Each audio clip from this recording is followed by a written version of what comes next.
शीरुषं देवं विश्वाक्षं विश्वशम्भुवं विश्वं नारायणं देवमक्षरं परमं पदम् विश्वतः परमां नित्यं विश्वन्नारायणगुं हरिम् विश्वमेवेदं पुरुषस्तद्विश्वमुपजीवति पतिं विश्वस्यात्मेश्वरगुं शाश्वतगुं शिवमच्युतं नारायणं महाज्ञेयं विश्वात्मानं परायणम्।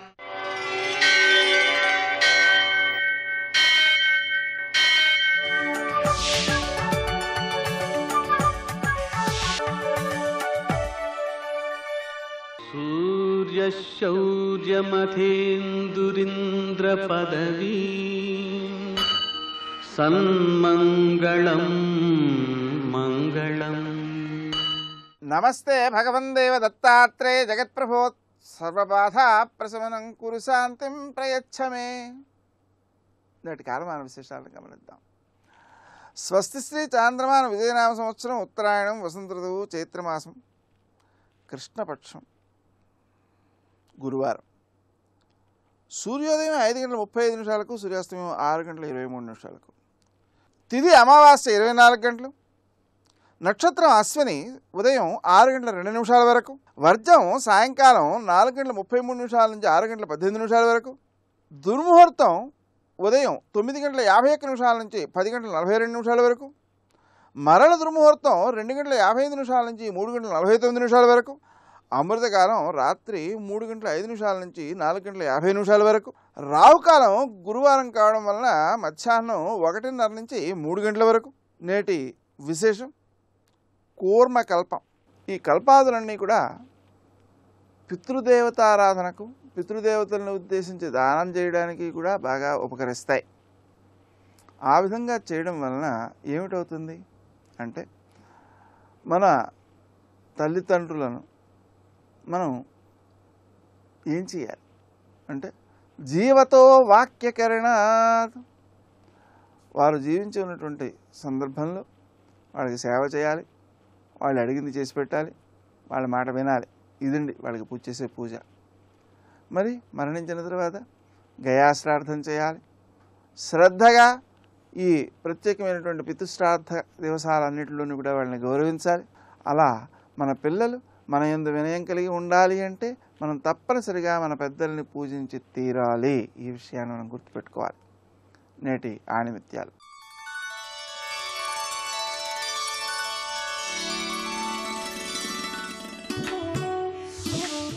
ధ్యానమే ఆత్మ సాక్షాత్కారానికి మార్గం.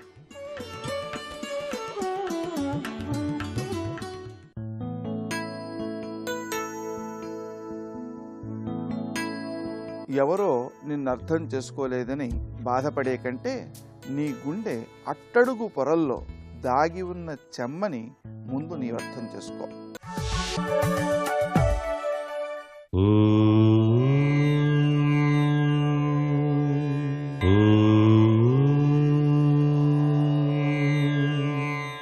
ఓం నమో నారాయణాయ. ఓం నమః శివాయ. శ్రీమాత్రే నమః. భారతీయ సనాతన సంస్కృతిలో రామాయణంలో గొప్ప విశేషాత్మకమైనటువంటి తత్వాన్ని ప్రబోధించారు. ఆర్య సంస్కృతికి పునాదిగా రామాయణం నేటికి కూడాను నిలిచిపోయింది. ఆధునిక కాలంలో కూడాను అనేక మంది ఆ రామరాజ్య లక్షణాలు రావాలి అని చెప్పేసి భావన చేస్తూ మహాత్ములు కృషి చలుపుతూనే ఉన్నారు. మనకి లక్క ఇంటికి ప్రమాదం నుంచి తప్పించుకొని ప్రాణాలతో బయటపడ్డటువంటి పాండవులు, కుంతి ఒక బ్రాహ్మణుని ఇంటిలో తలదాచుకుంటారు. అక్కడ ఆశ్రయమిచ్చినటువంటి బ్రాహ్మణునికి ప్రత్యుపకారం చేసేటువంటి అవకాశం కోసం ఎదురు చూస్తూ ఉంటుంది కుంతి. ఆయనకి వచ్చినటువంటి కష్టం పోగొట్టి సంతోషం కలిగించాలి అన్నదే ఆమె యొక్క సంకల్పం. బ్రాహ్మణ కుటుంబం బకాసురుని యొక్క బారిన పడిపోయేటువంటి సమయంలో కుంతీదేవి తన కుమారుణ్ణి ఆహారంగా పంపిస్తుంది భీముణ్ణి. ఆమెకు తెలుసు భీముడు తప్పనిసరిగా బకాసురుణ్ణి మరణింపచేస్తాడు అని చెప్పేసి.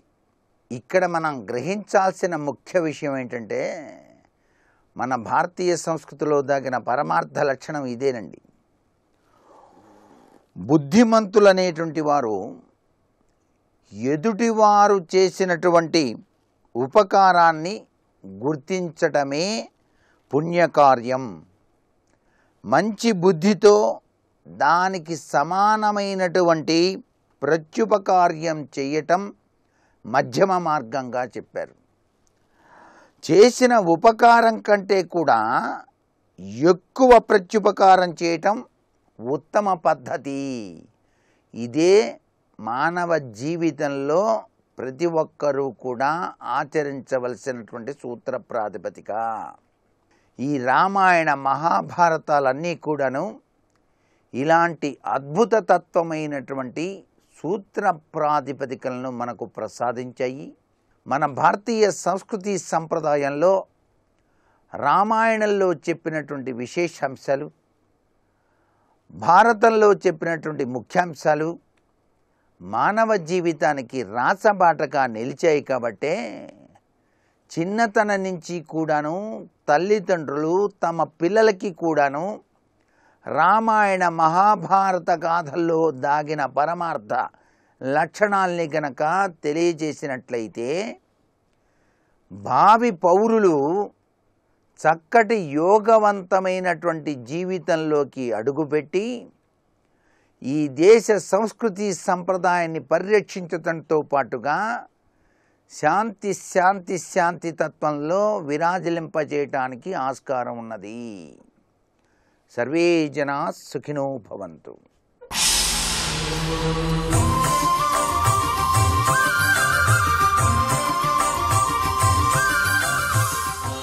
శతక సాహితీ సరస్వతికి నమస్కారం. చేసిన వానికి తప్పకున్నచో చేయుము నరకవాసమ్ము, పుణ్యానుభూతి ఏమియు వలదులే, నరకవాసాన వైరాగ్యమతియు నీదైన భక్తియు సాగని, సర్వరక్షక భద్రగిరి పుణ్యనిలయ శ్రీరామ. ఓ శ్రీరామచంద్రమూర్తి, చేసిన వానికి తప్పకున్నచో చేయుము నరకవాసమ్ము. నేను చేసినటువంటి తప్పులకు ఇక తప్పదు, ఆ పాపం అనుభవించాల్సిందే, ఆ తప్పులకు గాను నరకంలో చేరవలసిందే, నరకానికి వెళ్ళవలసిందే అన్నట్టయితే చేయుము నరకవాసమ్ము, నాకు నరకంలో ఉండేటువంటి ఆ పరిస్థితిని కల్పించు, నేనేమీ బాధపడను.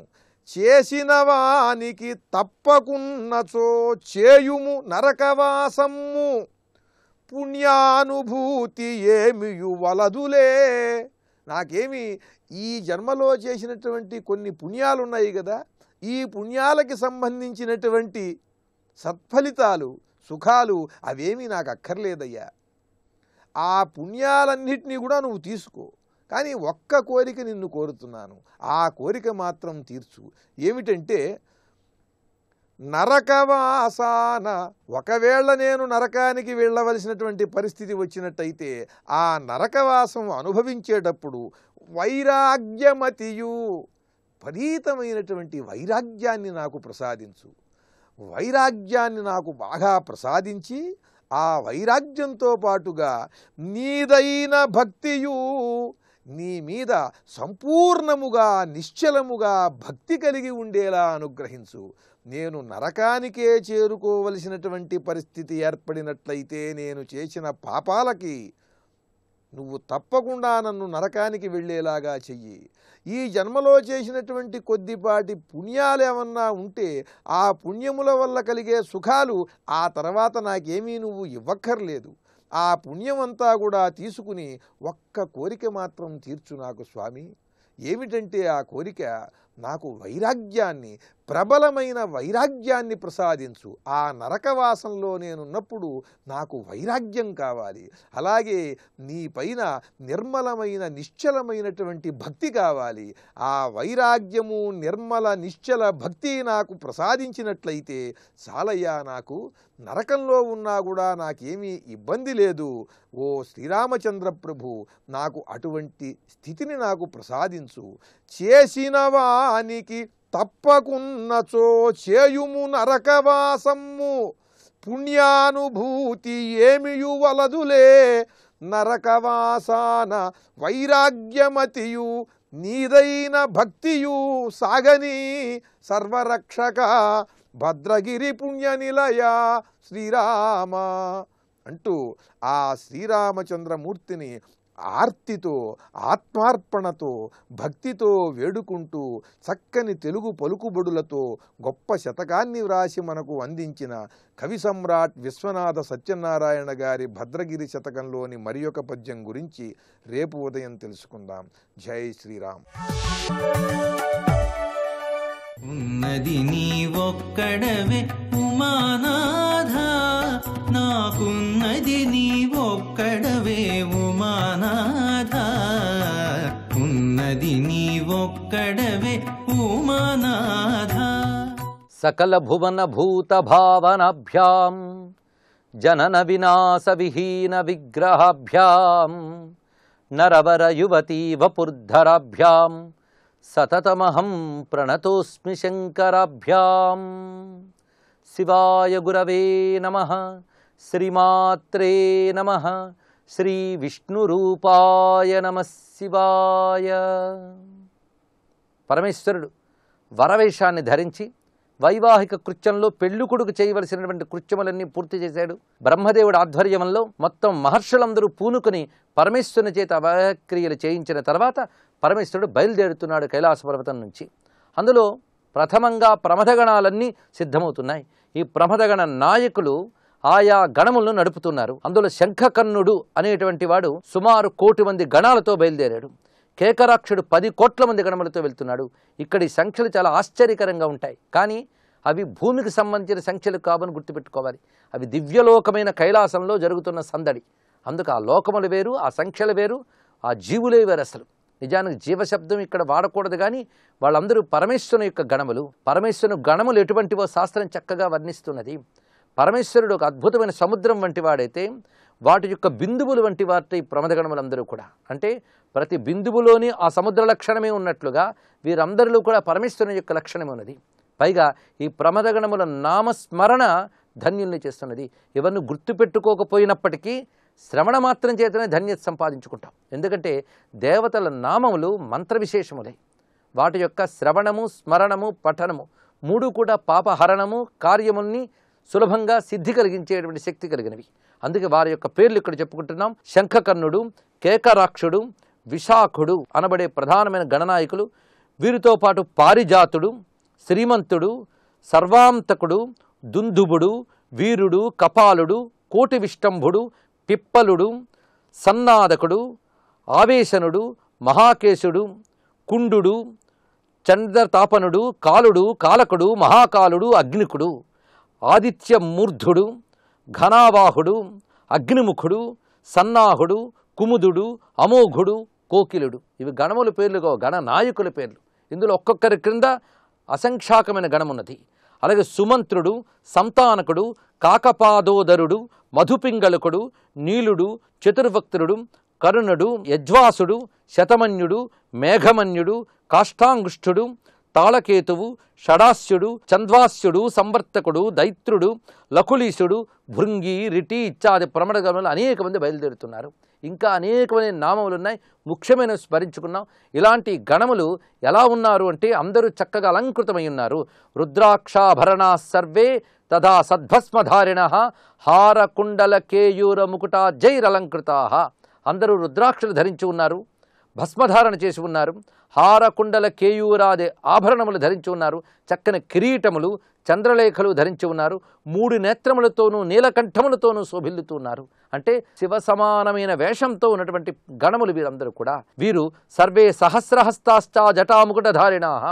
అనేక మంది విస్తారమైన హస్తములతో ఉన్నారు, అసంఖ్యాకమైన హస్తములతో ఉన్నటువంటి వారు, వివిధ ఆయుధములు ధరించినటువంటి వారందరూ కూడా ఈ శంకర కళ్యాణోత్సవంలో పాల్గొన్నారు.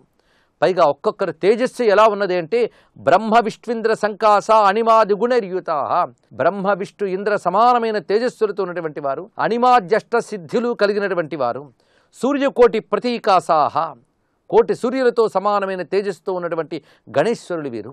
పైగా వీరి సంచారములు ఎలా ఉన్నాయంటే పృథ్వీచారిణ కేచిత్, కేచిత్ పాతాళచారిణ, కేచిర్ వ్యోమచరా, కేచిత్ సప్త స్వర్గచరాముని.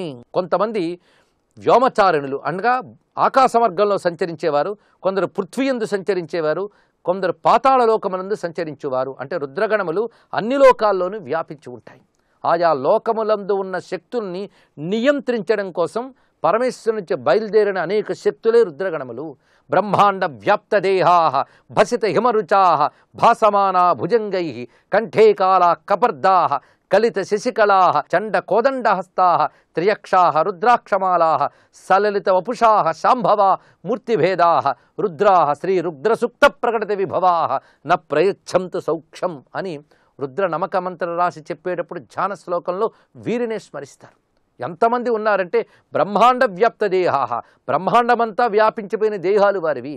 ప్రతివారు కూడా నీలకంఠాలతో శివుని వంటి శరీరాలతోనే ఉన్నారు. ఎందుకంటే అగ్నిజ్వాల నుంచి వచ్చే నిప్పురవ్వలన్నిట్టున అగ్నే ఉన్నట్లుగా శివుని నుంచి వచ్చిన శక్తులు వీరందరూ. సూర్యుని నుంచి వచ్చిన అనంత కిరణముల వలె శివుని నుంచి వచ్చిన రుద్రగణములు. సృష్ట్యాదియందే బ్రహ్మ ప్రార్థన మేరకు విశ్వమంతా వ్యాపించిన సమస్త దేవగణములను నియంత్రించి నడపడానికి ఉన్నటువంటి ఈశ్వర శాసక శక్తులే ప్రమథగణములు. ఈ ప్రమథగణములు దేవతలను కూడా నియంత్రిస్తూ ఉంటాయి. అందుకు దేవగణములు కూడా వారిని చూసి నమస్కరిస్తున్నారు. అటువంటి వారు కిం బహుక్తేన దేవర్షే సర్వలోక నివాసిన, వారు సర్వలోక నివాసులైనటువంటి రుద్రగణములు. అంటే పరమేశ్వరుడు యొక్క సంకల్పం మేరకు ఆయా లోకములందు వ్యాపించి నిగ్రహించేటువంటి శక్తులు వీరు. వారందరూ కూడా అక్కడికి చేరుకున్నారు. అలాంటి ఆ శక్తులు ముందు వెళుతూ ఉంటే ఈ రుద్రగణములను నడుపుతూ ఒక మహాశక్తి ముందుందట. ఆ శక్తితో సహా వీరందరూ వెళుతున్నారు. ఆ తర్వాత దేవగణములందరూ ఉన్నారు. ఈ దేవగణములన్నింటిలో కూడా ప్రధానంగా ఉన్నటువంటి వాడు నారాయణుడు. ఈ నారాయణుడు పార్షద గణములతోనూ అదేవిధంగా లక్ష్మీ మొదలైన దేవేరులతోనూ ప్రకాశిస్తున్నాడు. మొదలైన ఎందుకన్నామంటే లక్ష్మీదేవి బహురూపములతో ఉంటుంది. ఆ బహురూపములతో ఉన్నటువంటి లక్ష్ములు అక్కడున్నాయి. ప్రధానమైన అనంతలక్ష్మి నిత్యాలక్ష్మి అక్కడ శోభిల్లుతున్నది. నారాయణుడు సకలములైన ఐశ్వర్యములతో శోభిల్లుతున్నాడు.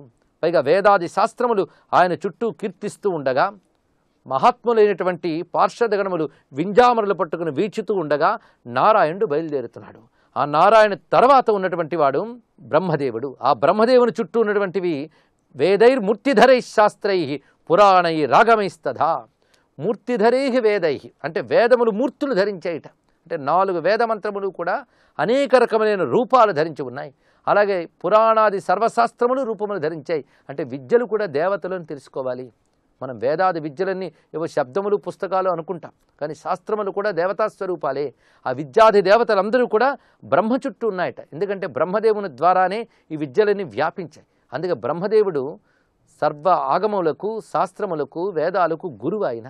ఆయన ఆశ్రయించుకుని ఇవన్నీ ఉన్నాయి. అంతేకాకుండా సనకాది మహాసిద్ధై స ప్రజాపతిభి సుతై, అక్కడ అనేక మంది ప్రజాపతులు బ్రహ్మదేవునికి సుతులైనటువంటి వారు ఉన్నారు. అదేవిధంగా సనకాది మహాసిద్ధులు ఉన్నారు. అనేకములైన బ్రహ్మకి సంబంధించిన పరివారములన్నీ ఆయనతో పాటు ఉన్నాయి. ఆ తర్వాత ఇంద్రుడు ప్రధానంగా చెప్పబడుతున్నాడు. ఇంద్రుడు శచీదేవితో సహా ఉండగా ఆయన్ని అనుసరించి దిక్పాలకులందరూ కూడా ఆయన సేవించుకుంటూ ఉన్నారు. ఇక యాతుధానులు రాక్షసులు కూడా వస్తున్నారు. ఇక్కడ రాక్షసులు దానవులు కూడా శివుని పెళ్లికి వస్తున్న వారిలో వర్ణింపబడుతున్నారు. అంటే సర్వలోకము శివుని యొక్క వివాహంలో పాల్గొన్నది. ఇది ఇక్కడ తెలుసుకోవాల్సిన ప్రధానమైన అంశం. ఎందుకంటే జరుగుతున్న వివాహం లోకేశ్వరునికి. అందుకు సర్వలోకముల్లో ప్రధాన శక్తులు ఉన్నాయి.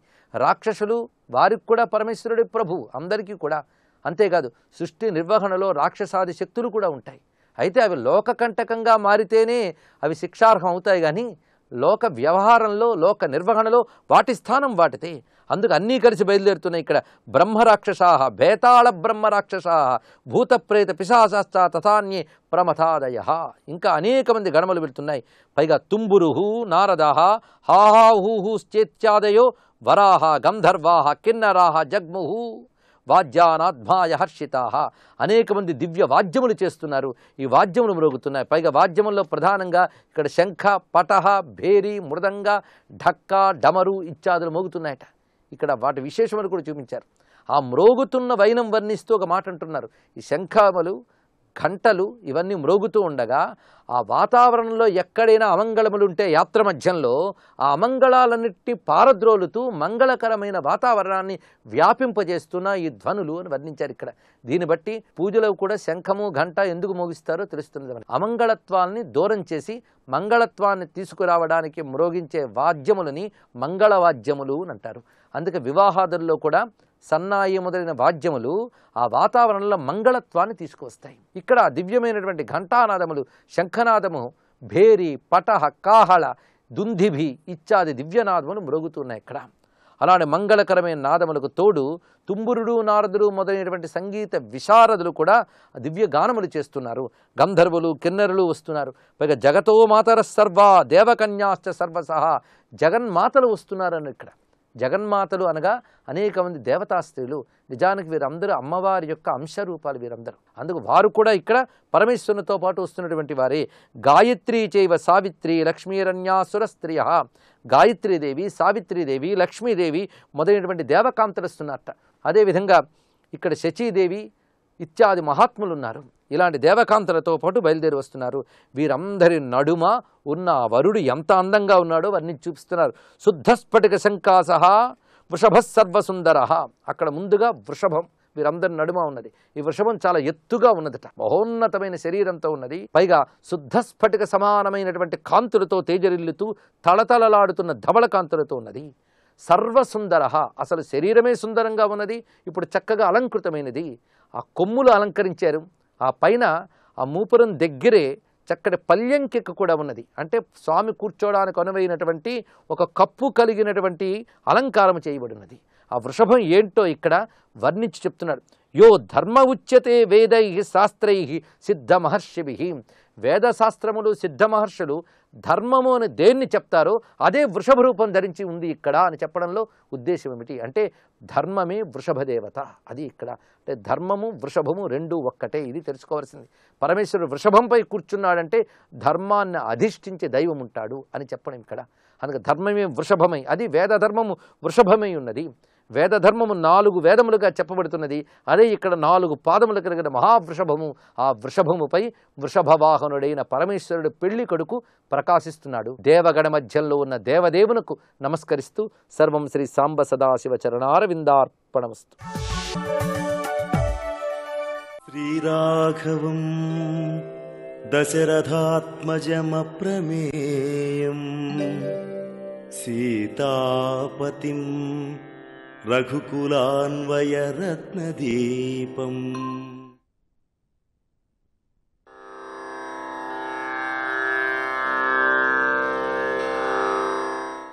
దర్శయామాస చాత్మానం సముద్రసరితాం పతిః సముద్రవచనాచ్చైవ నలం సేతుమకారయత్.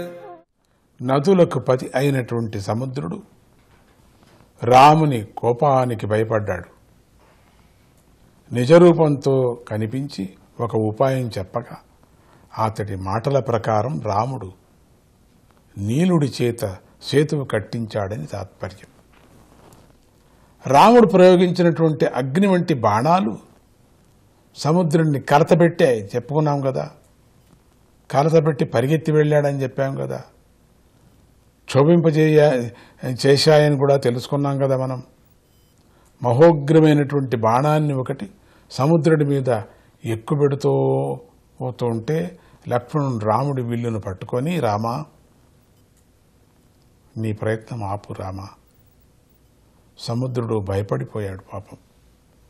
సముద్రం మధ్యలోంచి తేజస్సుతో వెలుగుతున్నటువంటి ఎర్రటి వస్త్రాలు, ఎర్రటి పూలదండలు ధరించినటువంటి సముద్రుడు పైకి లేచి రాముడి దగ్గరకు వచ్చాడు. రాముడికి నమస్కరించి, రామా, భూమి, గాలి, నీరు ఎప్పుడూ తమ మర్యాదను తప్పలేదు. వారిలాగానే నేను అగాధమైన లోతు కలిగి ఎవరూ దాటిపోలేని విధంగా ఉన్నాను. అది నా స్వభావం. నన్ను ఆశ్రయించుకొని ఎన్నో జంతువులు జీవిస్తున్నాయి ప్రభు. ఇవి బాధపడుకోకుండా నువ్వు అవతలి గట్టుకు పోయే వరకు నేను నీకు సహాయపడతాను ప్రభు. నువ్వు సముద్రం మీద సేతువు కట్టు, నీకు నేను సహకరిస్తానన్నాడు. అప్పుడు రాముడు, సముద్రుడా, మీ వింటిని సంధించిన బాణం బ్రహ్మాస్త్రం, దీన్ని ఎక్కడ వదలాలో చెప్పు అన్నాడు. సముద్రుడు, రామా, ఇక్కడి ఉత్తర దిక్కున ద్రుమకుల్యము అనేటువంటి ప్రదేశం ఉంది. అక్కడ అనేక మంది దొంగలు, చెడు పనులు చేసేవారు, పాపాత్ములు అందరూ కూడా ఉన్నారు. ఆ పాపాత్ములతో నేను కలిసి ఉండలేకపోతున్నాను, వారి చేష్టలను సహించలేకపోతున్నాను ప్రభు. నీ అమోఘమైనటువంటి బాణాన్ని ఆ ద్రుమకుల్యం మీద విడిచిపెట్టు, వారందరూ సర్వనాశమైపోతారు, నాశనం కావలసిందే వాళ్ళు. రాముడు బ్రహ్మాస్త్రాన్ని విడిచాడు. అక్కడ నివసిస్తున్నటువంటి పాపిష్టి వాళ్ళందరూ కూడా నశించారు. అప్పటి నుంచి ఆ ప్రాంతానికి ద్రుమకుల్యము అనే పేరు మారిపోయి మరుకాంతారము అని పిలువబడింది. అక్కడ కందమూల ఫలాలు, తేనె, తీయటి నీరు, పాలు అన్నీ సమృద్ధిగా ఉండేటట్లుగా రాముడు వరాన్ని ప్రసాదించాడు. సముద్రుడు తనలో ఉన్నటువంటి ద్రుమకుల్యం నాశనం అవగానే సంతోషించాడు. రామ, విశ్వకర్మ పుత్రుడు నలుడు, ఆయన తన తండ్రి అంతటి శక్తిమంతుడు. ఈ సముద్రం మీద వంతెన కడతాడు, నేను ఆ వంతెన పడిపోకోకుండా చూస్తానని నమస్కారం పెట్టి అక్కడి నుంచి తన మార్గాన్ని వెళ్ళాడు. నలుడు ముందుకు వచ్చి రాముని యొక్క ఆజ్ఞ తీసుకొని సేతువు కట్టడం ప్రారంభించాడు. మొదటిగా వానరులు అన్ని రకాల చెట్లను, సముద్రాలను వేశారంతా. మేఘంలా వంటి పర్వత శిఖరాలను కూడా తెచ్చి సముద్రంలో పడేశారు. నలుడు నైపుణ్యంగాను జాగ్రత్తగా వాటిని అమర్చుకుంటూ ముందుకు సాగిపోతున్నాడు. నలుడు యొక్క ఏదేది ముడుతున్నాడో అంతా తేలిపోతూ ఉన్నది. అక్కడ రాళ్ళనంతా తేలిపోతుంది, ఏ రాయిని ముడుతున్నాడో తేలుతుంది. మొదటి రోజున 14 యోజనాల దూరం పాటు వంతెన పూర్తి అయింది. రెండవ రోజున 20 యోజనాల పూర్తి అయిపోయింది. మూడవ రోజున 21 యోజనాలు, నాలుగవ రోజున 22 యోజనాలు, ఐదవ రోజున 23 యోజనాలు కట్టారు. మొత్తం 100 యోజనాలు పూర్తి అయిపోయింది. అద్భుతమైనటువంటి సేతువు తయారైంది. దేవతలు, గంధర్వులు, ఇక్కడ పరమ పురుషులు ఆ వంతెనను చూసి ఆశ్చర్యపోయారు. అందరూ కూడా సముద్రానికి పాపిడి బొట్టులాగా వంతెన ఉన్నది, అంతా తేలిపోతున్నది. అట్లా నీలుడి యొక్క ఒక ప్రభావం వల్ల, శాపం వల్ల అని కూడా చెప్పచ్చు. రాముడు లక్ష్మణుడితో కలిసి వానర సేన ముందు నడుస్తూ సేతువును దాటసాగాడు. వానర సైన్యం అపారంగా ఉన్నది, దారి చాలలేదు. కొంతమంది వానరులు నీటిలో పడి లేచి ప్రయాణం సాగిస్తూ ఉన్నారు, కొంతమంది ఆకాశంలో ఎగురుకుంటూ వెళ్ళారు. ఆకాశంలో ఎగిరి కొంత మళ్ళీ సేతు మీద పడి మళ్ళీ అట్లా పడి కుప్పగంతుల్లాగా వెళ్ళిపోతున్నారు. సముద్రం ఆవులి గొట్టుకు చేరుకుంటున్నారు. మొత్తానికి నీరు, ఫలాలున్నటువంటి వనం దగ్గరకు చేరి అందరూ విశ్రాంతి తీసుకున్నారు. సముద్రం మీద వంతెన గట్టి అసాధ్యమైనటువంటి కార్యాన్ని సుసాధ్యం చేసినటువంటి రాముణ్ణి చూడటానికి దేవతలు, సిద్ధులు, చారణులు, వీళ్ళంతా కూడా చారణులు కూడా మహర్షులు. చారణులు అంటే వాళ్ళు తపస్సును ఎగురుతూ ఎగురుతూ చేసేటువంటి వాడు. మంగళ జలాలతో అభిషేకించారు వాళ్ళందరూ కూడా. అటువంటి వంతెన చూడటానికి ఇంకా ఎక్కడెక్కడి నుంచో వస్తున్నారు దేవతలు. ఓం సీతారామాభ్యాం నమః.